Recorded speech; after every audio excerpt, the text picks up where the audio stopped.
رسول اللہ صلی اللہ علیہ وسلم نے فرمایا، جس نے سورہ بقرہ کی 2 آخری آیتیں رات میں پڑھ لیں وہ اسے ہر آفت سے بچانے کے لیے کافی ہو جائیں گی۔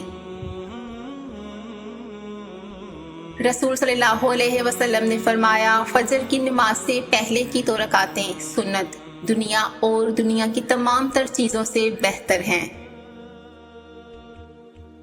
رسول صلی اللہ علیہ وسلم نے فرمایا، تمام امور کا اصل اسلام ہے اور اس کا ستون نماز ہے اور اس کے کوہان کی بلندی جہاد ہے۔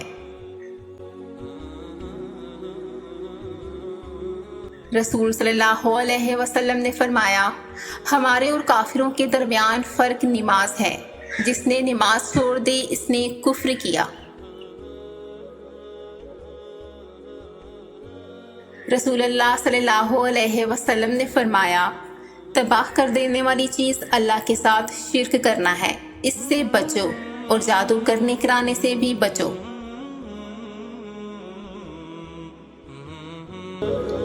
Thanks for watching. Please subscribe my channel, like the video.